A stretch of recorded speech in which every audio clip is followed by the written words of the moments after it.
Hey everyone, thank you so much for coming to listen to my presentation today. So as described, then today I'm going to be explaining to you what I think I've understood from about a year of research in vegan sanctuaries. It was done as a part of my master's degree before I embarked on my doctoral research, which I'll talk about at the end. So what I'd like to do in the 40 minutes that we have before us now is three things. First of all, my field of studies is a domain called anthrozoology, or anthrozoology, which I think probably not everybody in the audience is yet familiar with. So I'm going to do a little bit of advocacy for this field of study.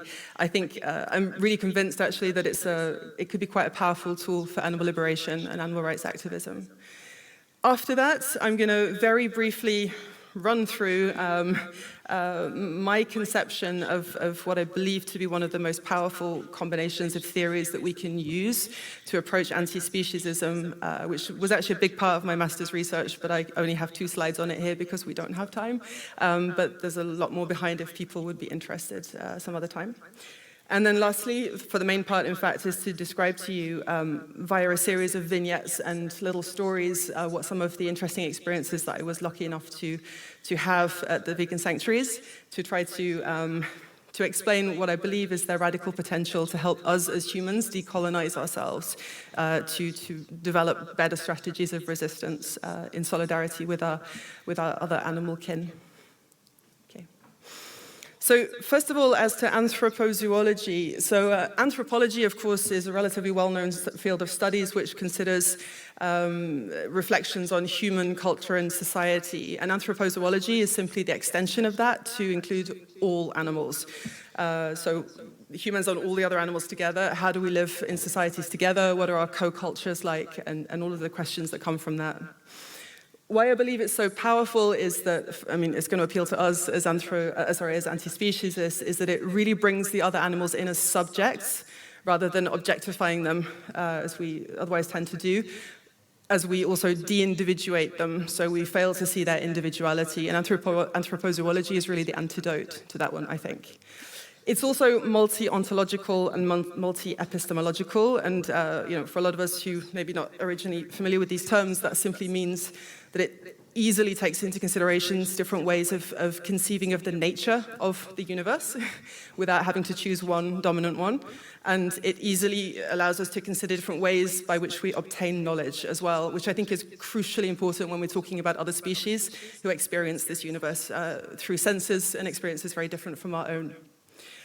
So, for example, we can include in our studies topics and domains as broad as ethology, ethnography, ethics, human psychology, politics and economic structures, and different systems of communication. All of that can easily be bundled into this kind of work.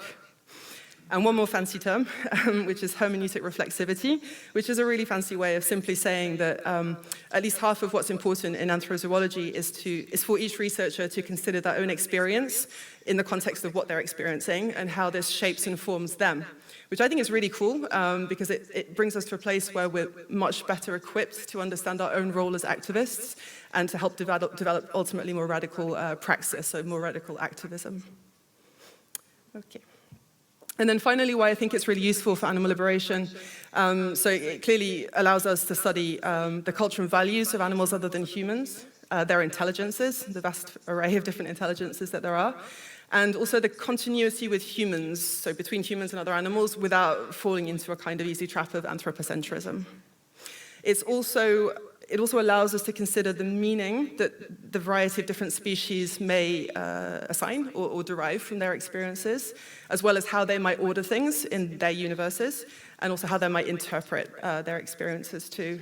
And lastly, it kind of, shines a light on how humans very easily, how we tend to classify and reify the other, which means simply to essentialize them, to narrow them down in our descriptions to a simple set of basic ideas and notions, which is obviously very much other than the true reality of the rich experience of all of these beings.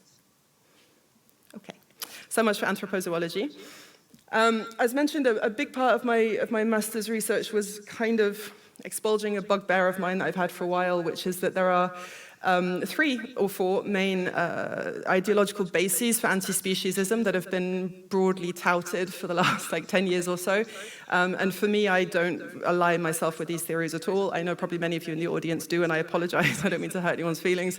But I've myself spent quite a bit of time now to consider how, for example, utilitarianism, deontology, and humanism and post-humanism are probably not our best friends when it comes to trying to liberate our animal kin. I have no time to go through this right now, unfortunately, but I do have a wealth of slides from other presentations. If anybody would be interested, I'd be happy to send that to you by email.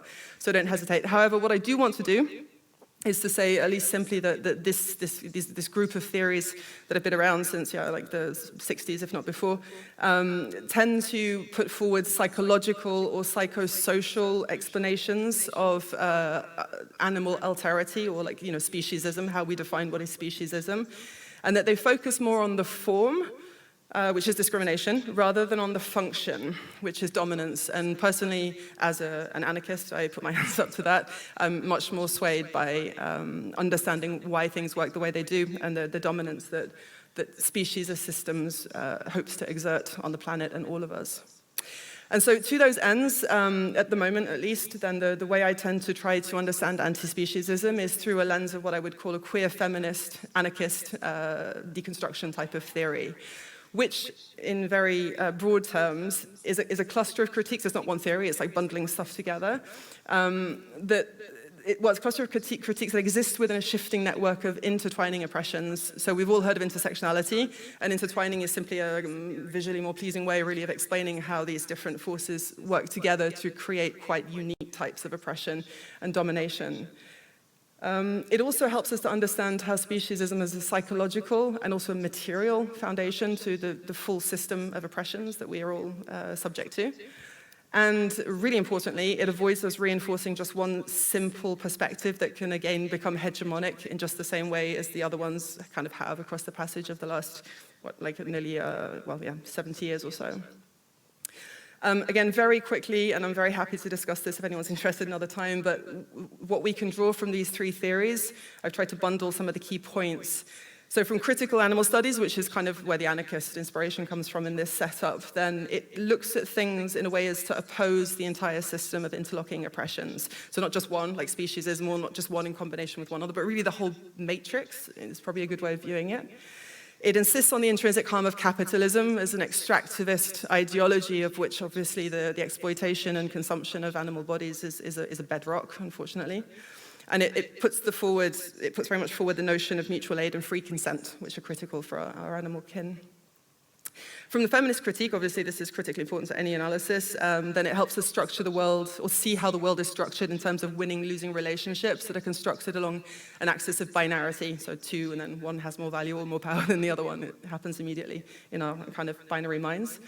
It helps us to understand dominations in terms of not only intersecting or interlinking, but also that this kind of matrix of domination, again, that every nexus, every point of intersection is a unique experience, and so is also true for our animal kin and many diverse situations that they are subject to. And it helps us to understand how we all internalize oppression and privilege, absolutely all of us in some way or another. And then from queer theory, which is absolutely my favorite, to be honest, then it helps us to understand the mechanics of normative reproduction, which is crucial to how we exploit other animals. It helps us to see the non-passivity of the subject, so that they're very much active resistors and active liberators in their own rights. And I know that there was a presentation on that earlier today as well. And then a notion which I find really appealing is it helps us to shift from the idea of liberation to solidarity. So it's kind of like this similarity between allies and accomplices, which probably most of us have heard about in animal liberation now. But it's again this idea of it's not just us going and opening the gates or the stables or the slaughterhouses. It's really like we're there to try to find ways to work as accomplices, to work in communion together with these other animals, to understand their needs and their desires and their actions, to liberate all of us in the end. So I know that was really quick, but I hope it's interested some people. And now I want to come on to the main body of my work, which is to talk you through some of the experiences that I was lucky enough to have. Quickly on the context, so I went to, or I spoke with about 10 abolitionists, anti-speciesist sanctuaries in France, Switzerland, and Belgium, and then COVID stopped me, quite honestly, but I will start again as a part of my doctoral research very soon. And the unifying goal of these abolitionist sanctuaries is then to care for those that have been systematically uncared for, and offer an opportunity for non-human agency and self-determination and the creation of an intentional community. And that last phrase simply means that the animal individuals, animal other than human individuals, get to choose for themselves and form their own affinity groups and communities and so on and so forth. And of course, this contrasts very sharply with animal agriculture, in which many of the animals are both literally and figuratively locked into processes of social dislocation, disaggregation, and estrangement. You can see where I'm referring to literature and where it's not my own words, so for the sake of time, I'm not going to call that out every time, but yeah, the references are there too. And the goals of the research for me, well, it was to understand whether we can be non-speciesist or not, which, spoiler alert, we can't, which I'll explain in a second, I think. But in detail, what I wanted to understand was, what do non-speciesist interactions look like? Because when I thought about it, I'm like, I'm not even sure, so it would be good to try to observe them if I can. So how and why are these interactions produced? Like, how does it even come about? What seem to be the challenges and the limits associated with this kind of interaction absent speciesism? And then what are their consequences and impact? And for the sake of explaining some of my findings today, I've kind of broken it down into 4 themes, which you'll see as we go through the following slides. Okay, so theme number 1 is divided voices. I'm going to start reading a vignette, and this is a kind of the way that I'll approach the next sort of 7 or 8 slides, is I'll read the vignette, and then I'll provide some thoughts on my how it affected me, how I thought about it, and how it links to similar thoughts in the literature as well. So, at one sanctuary, I encountered these 2 pig people, freshly arrived from a rescue. I was assigned the task of cleaning their stall one day. As I went about my work, they moved around the double stable space with apparent urgency and with few pauses. They seemed to be kind of checking in with each other with grunts, squeals, and nose bumps every few seconds, which they did not hesitate on including me in, sometimes painfully, and with no small amount of fear on my part for the teeth that were lurking behind their soft noses. So when I had this experience, I had an immediate and strong feeling that I really wanted to be able to speak pig, to understand what their grunts and their squeals meant. I wanted to know their stories, and I wanted to know specifically how they're experiencing these moments that we were sharing. And then in the literature, this has been discussed a lot in feminist theory. For example, it's the notion of paying emotional attention, taking seriously and caring about what they're telling us.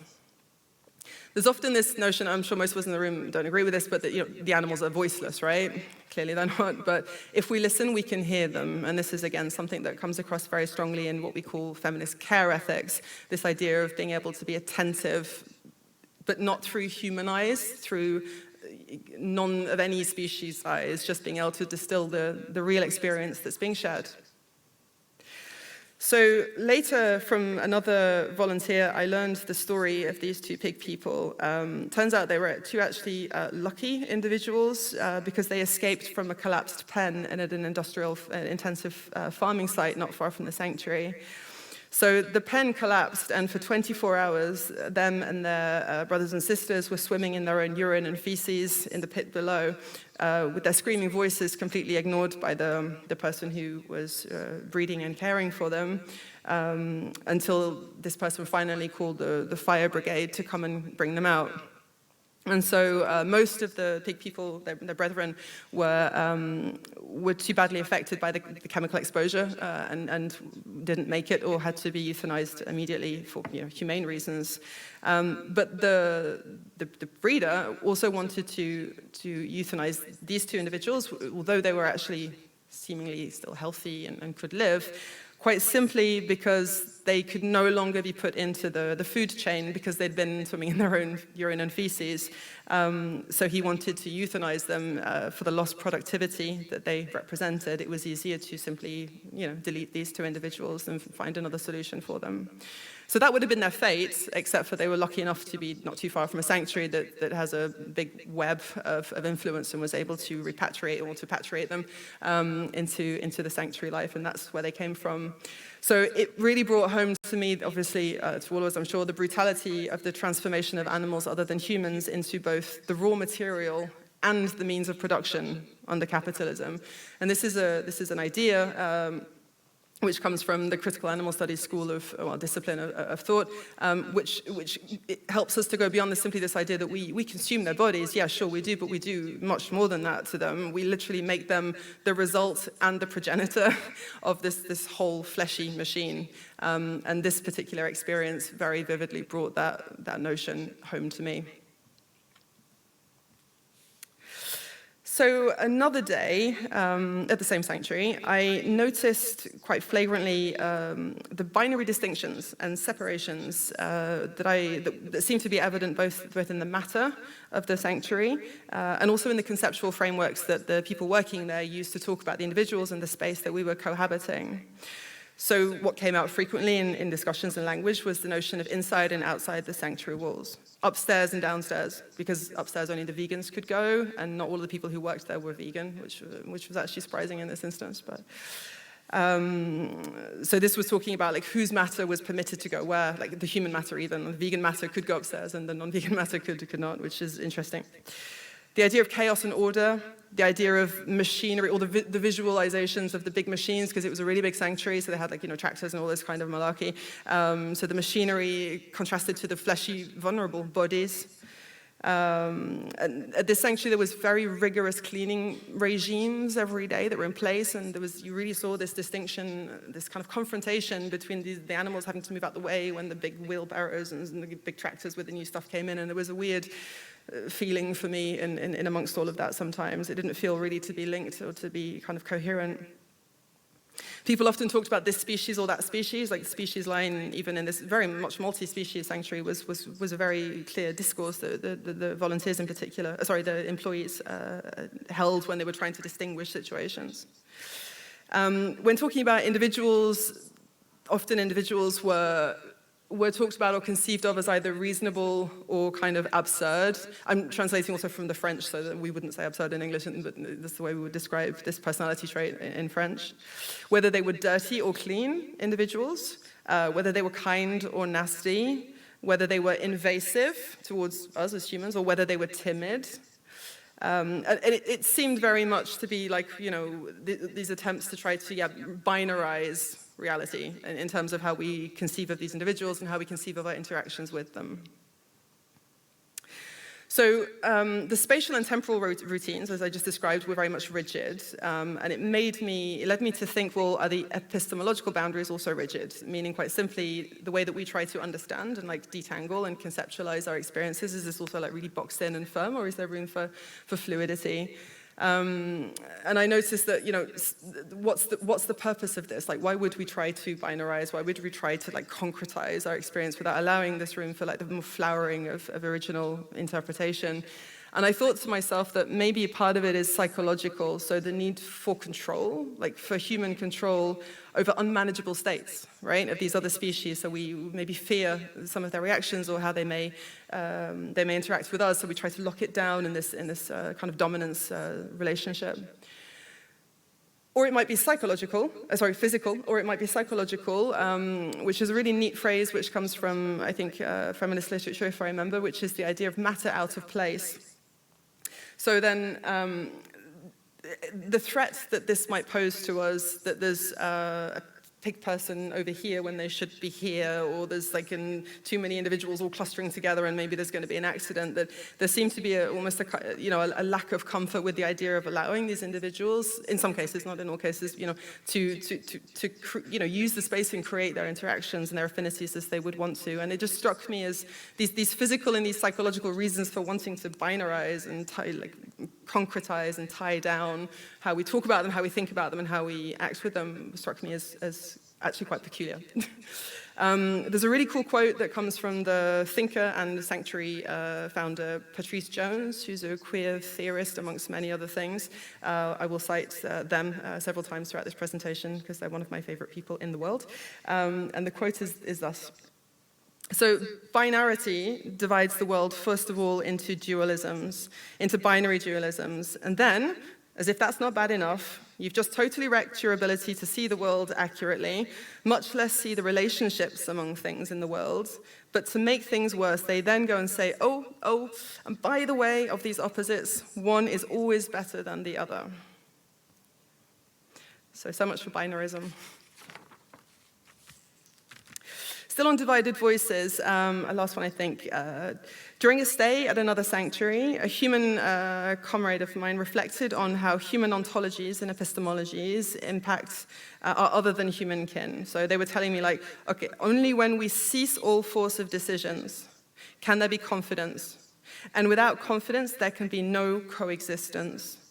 So that this is a real need, not only a psychological one. So quite clearly this is against the idea of the binary distinctions that we saw before, and much more into allowing the threads and the thoughts and experiences of these other species to inform us rather than us to dominate them. So in short, it leaves space for the animal standpoint. At the same sanctuary, a really beautiful thing that I heard actually was that these humans, they now try to do what are called spiritual accompaniments at the moment of death or of passing of some of the animal kin. And it occurred to me actually that that's, of course, one of the greatest binary distinctions, right? Life and death. And I thought it was not only extraordinarily beautiful that these humans would put the effort into doing that, but it's, it's a deliberate intent to overcome a really fundamental division, to dwell in that transition, in that point of separation with the individual. And from the literature, again, dwelling itself is always a staying with things, which sounds quite trite and banal on the surface, but for me, I read that in a really profound way. The ability to stay with, to locate and to stay with the real experience of the other or the others, I think is one of the most profound acts that we can possibly accomplish. So they explained in practical terms what their approach was to all of this, which was we make ourselves available to listen to the animals other than humans when there is something that they want to communicate. We try to gain humility, and they pass us messages when they want to call us to their attention. So it's not even about us being passive necessarily, it's just about being genuinely receptive, which again I think is probably a harder task to accomplish than we may realize. So the second theme is securing freedom. Obviously, there's a contradiction in terms, and there's a reason for that. So the idea of being secure and locked down and being free are opposing concepts, and we'll explore how. Right, so at other sanctuaries, I was often brought to reflect on how difficult this approach, the staying with the things, may be in practice. Like, how do we give them freedom, really? Like, really, how do we do this? So I'd heard stories about a female pig that prefers to be with goats, another small goat that hangs out with the dogs all the time. Then at one sanctuary, there was a calf that ingratiated himself or themselves with the donkeys since arrival and refuses to leave their side, despite the humans consistently trying to repatriate this individual with the other cows. He in this case, keeps coming back. And eventually the humans gave in, which I think was the wise decision. So is it kind of learning about how to get out of the animal's way, I wondered. Another example from the same sanctuary was about a group of pig people who came to understand the tick, tick, tick of the electric fence. And one day when it was broken, when it stopped working, they immediately seized the moment to completely trample the thing down and go to a place where, in fact, there was much more interesting forage to be had as per their natural needs and desires. And in this case, the humans at the sanctuary understood very quickly, okay, this is what they want, and fine, we will figure things out to facilitate this. So, clearly we have very profound and unsurprisingly, deep conditioned ontological perspectives, right? We feel like needs to be with like. We feel like surely this is where these individuals will be better off, or in any case, it's tidier that way. It's maybe easier to manage. And it's clearly for me a kind of vestige of speciesist impulses among many others, by the way, that even us as anti-speciesists and even human people working in sanctuaries will carry with them for quite some time. So responding to this problem, another informant told me, let them be who they are in that moment. This eliminates the dynamics of power. This is the solution, to always just allow them to go with the flow, for us to go with their flow. And the thing is that obviously these individuals, they need spaces where they may organize themselves and where they're sheltered from violence, because where they come from is clearly the exact opposite of that scenario. But even our simple attempts at delimiting and organizing their terrain and their geography shapes their behavior and what they can and may become as well. So we have a lot of power over them by simple and benign gestures in these environments. Another quote from Patrice. So animals other than humans organize themselves into communities and cooperate in complex collective activities without, as far as we can know, the need for constitutions or treaties. I'll pick up on this thread from Patrice a bit later on, but the point is that they're capable of much more in terms of self-organization, obviously, than even in our best interpretations we may give them. Okay. So there's another problem that impacts our ability to give them freedom, which relates to how we inevitably structure and influence their development and their life transitions. Another vignette. At a newly established sanctuary, I heard that there is a huge absence of information, guidelines, best practices, and so on keeping farm animals because, simply, these individuals don't usually get the opportunity to live anything past childhood. So from a nutritional and a health point of view, we don't know how to best accompany them in many cases through what may come up.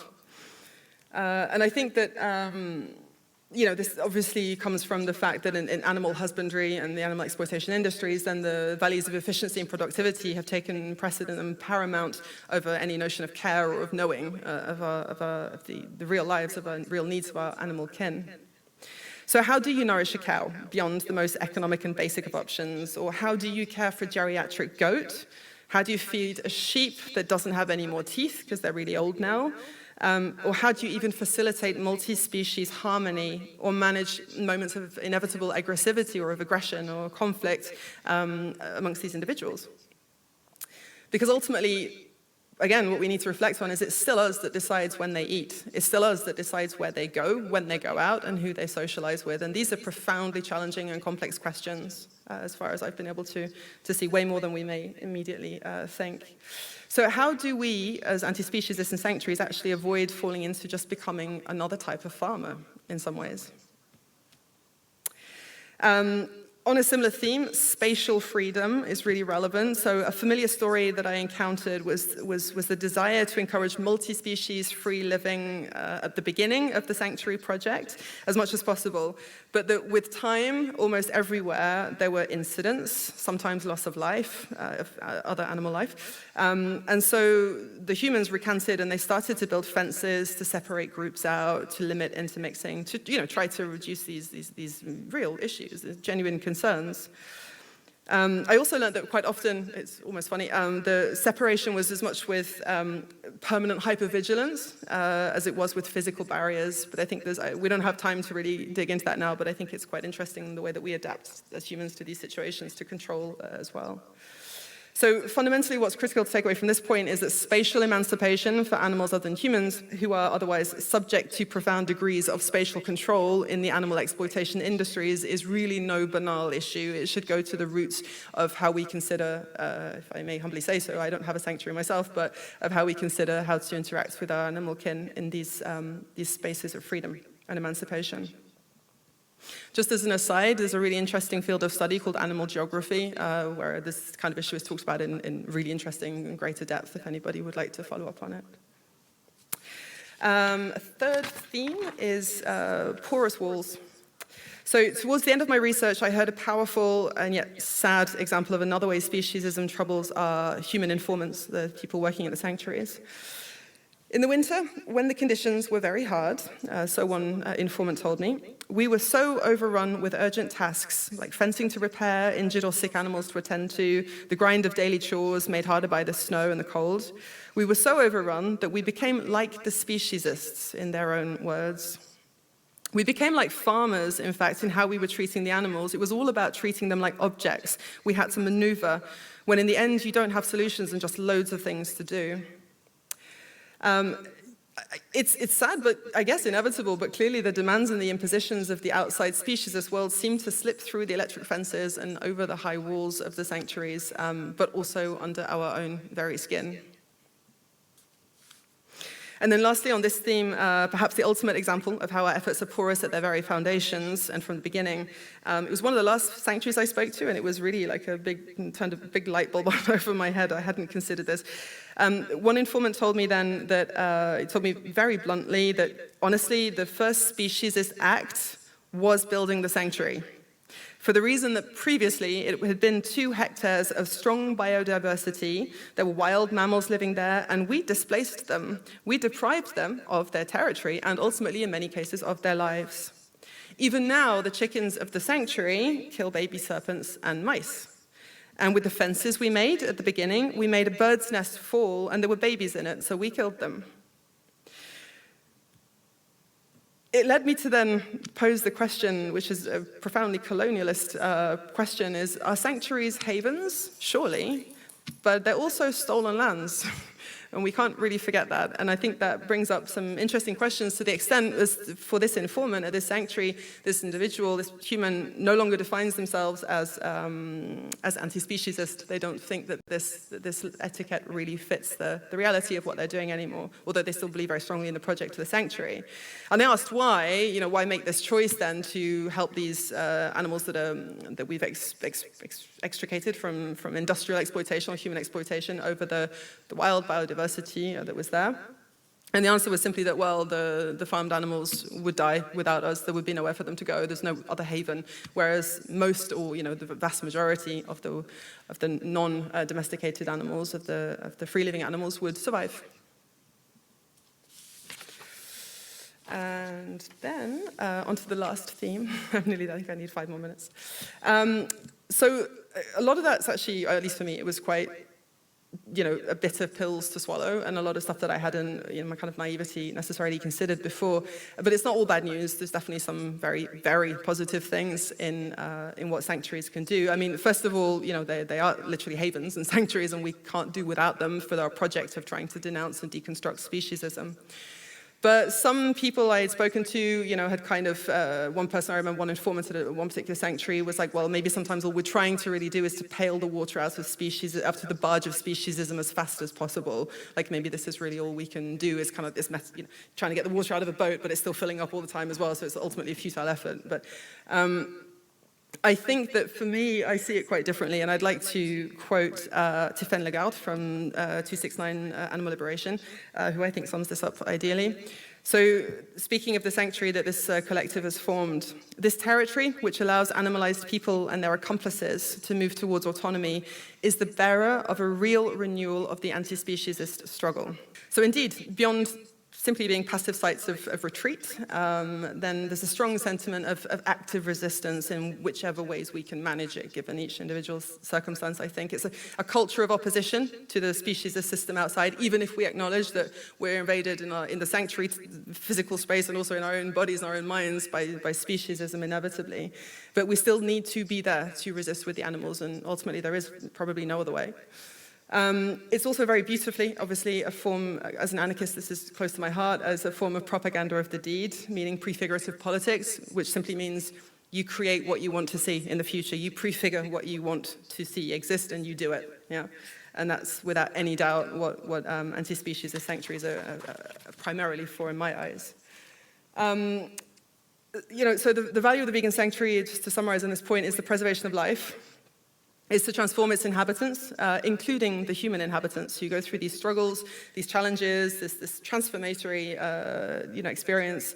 And ultimately, I'm wondering now whether this could ultimately help us to be better resistors, to come up with better strategies of resistance and solidarity. Again, last quote from Patrice, animals are the original outlaws, and by this they meant in this instance that the literal system of law, of jurisprudence was indeed formed to draw a binary distinction between humans and all the others, so that all the others would become our property. That's in fact why law was literally kind of created, the natural world as well, like the non-sentient world. And therefore, by definition, the other animals are literally outlaws. So in the sense of I hate to say the word, but cowboy films, the outlaws, but they're literally outside of the law. And in being so, in experiencing the world from that perspective, I think that that's such a fundamentally different standpoint that it's one that we can only ever learn from and ever be able to fundamentally transform and grow ourselves from trying to immerse ourselves in. which could ultimately bring us to the point of being able to become, not just imagine, but actually ourselves become new manifestations of opposition to speciesism, the speciesism within us and outwith of us, which could, of course, inform and influence the struggles that we fight for other animals, both within the walls of sanctuaries and everywhere else. In conclusion, in the last 2 minutes, to wrap it up, so as to my original question, I believe that we remain mostly speciesist, or at least I can only speak for myself and the experience I've had, but I suspect that it's a common theme. But at the same time, we are profound agents of resistance in complicity with our animal kin, and forever may it be such as far as I'm concerned. The constraints that I found, in summary, were the material obligations to manage the communities, whether it's in the matter of the geography of the terrain or the matter of the individual other than human animals. The need to negotiate with the speciesist system outside the walls, so all the ways that we exploit animals outside and kind of invaded as well, and we can't just really put up the walls outside and close the gates and say, no, we want things to do. We have to still negotiate and communicate with this world outside, which changes how we would act. And of course then the inevitable vestiges, like remnants of speciesism, speciesist conditioning within ourselves. But it's precisely through these unpredictable constraints, these needs that were not foreseen, and these tensions that we had to go through together, that there was a kind of undoing of the human self in its relationships, in its relation to the others, in this case the animal, other than human animal others, which has been written about in the literature in this case as quite possibly the only way that we might hope to fruitfully bring to life a genuine anti-speciesist struggle. So it's the notion that it's only in deconstructing ourselves and becoming other than what we are that we can help really be, in the sense of accomplices with the other than human animals. And I think that vegan sanctuaries, anti-speciesist sanctuaries, offer possibly one of, if not the, ideal opportunity for us to do that, which is why I remain profoundly attached to the need for them despite the many challenges. And I think that this is ultimately where a state of non-speciesism may reside, here in the weeds, amidst the struggles, where the decisions are messy and the thinking is sometimes undisciplined. So that concludes my presentation. Thank you. Keep imagining. I love this picture. I think it's great. I'll send it to you all if you want it. And very quickly, in case anybody would be interested to talk or collaborate in any way, of course, then my doctoral research is building off of this. I continue to look at the inevitable challenging entanglements of humans and animals other than humans in what I call non-normative spaces, but I'm still talking about vegan sanctuaries. I also do research in ZADs, like predominantly human places of autogestion that operate outside the system, squatted lands and so forth.